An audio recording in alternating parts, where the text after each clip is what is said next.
दोस्तों नमस्कार। मैं कमलाकर शनॉय आज फिर से आपके सामने हाजिर हूँ। आज मैं आपको ये बताना चाहता हूँ कि म्हाडा का फ्रॉड हुआ था 40,000 करोड़ गए 30 साल में, और एक भी आमदार खासदार कॉरपोरेटर ने इसको उठाया नहीं।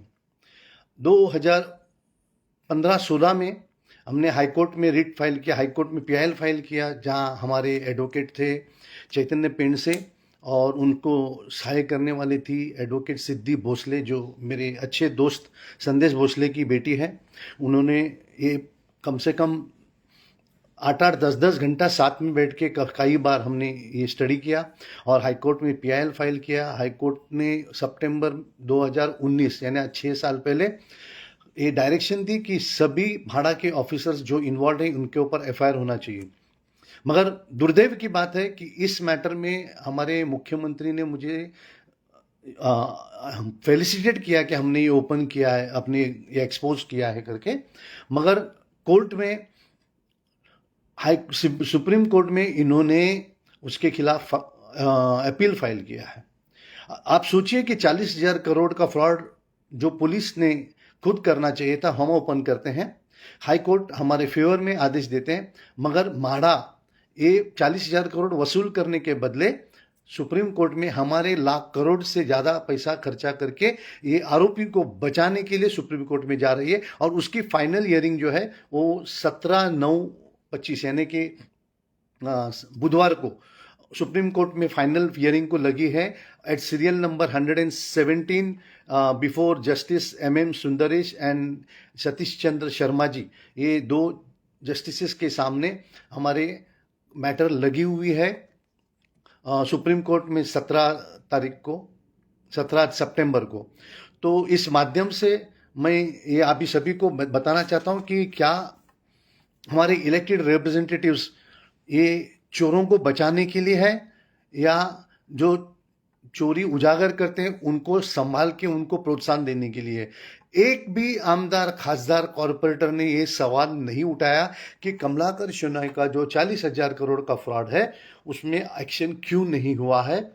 ये बड़ो दुख की बात है कि जो हमारे आमदार खासदार कॉरपोरेटर देश प्रेम की बात करते, देश को बचाने की बात करते, लोगों की सेवा करने की बातें करते हैं, ये एक भी आमदार 40,000 करोड़ इनको नहीं दिखाई देता है। और मुश्किल की बात है, इनको बचाने के लिए हमारा करोड़ों रुपया खर्चा होता है। तो ये सब मैं इसलिए कर पाया हूं कि हाईकोर्ट में मिस्टर चैतन्य पेंडसे और सिद्धि भोसले, इन्होंने मुझे बहुत तरह से हेल्प किया, और उन्होंने जो मेहनत किया उसको मैं किसी भी तरह से आपको बयान नहीं कर सकता हूं। और उसके बाद में जब सुप्रीम कोर्ट में गया तो जमशेद मिस्त्री ने मुझे बहुत मदद किया, और उन्होंने मुझे ओम प्रकाश परिहार जैसे एक अच्छे एडवोकेट से इंट्रोड्यूस करके दिया। और आज अभी मतलब 17 तारीख को ओम प्रकाश परिहार मेरे तरफ से आर्ग्यूमेंट करने वाले हैं सुप्रीम कोर्ट में।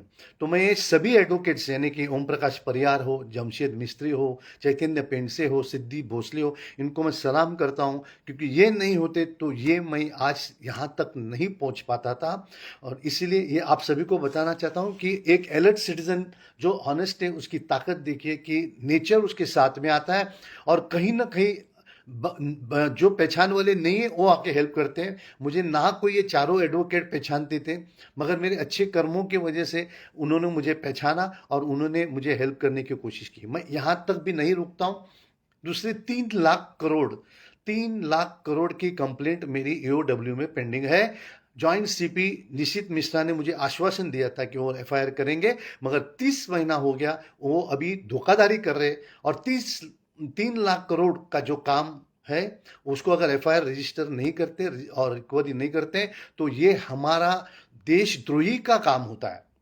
जो आदमी 3 लाख करोड़ के फ्रॉड को बचाने की कोशिश करते हैं वो एंटी नेशनली हो सकता है, और इसलिए हमने इनके खिलाफ आज़ाद मैदान पुलिस स्टेशन में FIR रजिस्टर करने के लिए एप्लीकेशन की है under the provision of 175 BNSS। मैंने DCP के सामने भी एप्लीकेशन कर दिया है। अब हमारे पास चारा होता है मजिस्ट्रेट कोर्ट में करना। अब कुछ 15 दिन या 20 दिन के अंदर हम मजिस्ट्रेट कोर्ट में जरूर जाएंगे और आवाज़ खटखटाएंगे। हमारे कोई भी पुलिस ऑफिसर से पर्सनल दुश्मनी नहीं है। मेरे निशित मिश्रा से पर्सनल रिलेशनशिप है, मेरे जो सीनियर पिया है बादल, ये मेरे छोटे भाई जैसे हैं, मगर देश को बचाने के लिए और देश के अवेयरनेस को उजागर करने के लिए मुझे ये बहुत तकलीफ से स्टेप उठाना पड़ता है, जो कि मुझे कोई भी पसंद नहीं कि मेरे दोस्तों के खिलाफ मैं पुलिस स्टेशन में जाऊं, उनके खिलाफ कंप्लेंट करूं या उनके खिलाफ मजिस्ट्रेट के क्या पास जाऊं। मगर ये जो 3 लाख करोड़ है वो मुझे चुपचाप बैठने नहीं देते। इस माध्यम से मैं हर इंसान को विनती करता हूं कि ऐसे फ्रॉड को उजागर कीजिए, पुलिस स्टेशन में जाइए, एफआईआर कीजिए। आपको हम मेरे से, मैं ये तो नहीं कह सकता मैं आपको पूरी तरह से मदद कर सकता हूँ, मेरी अपनी लिमिटेशंस है।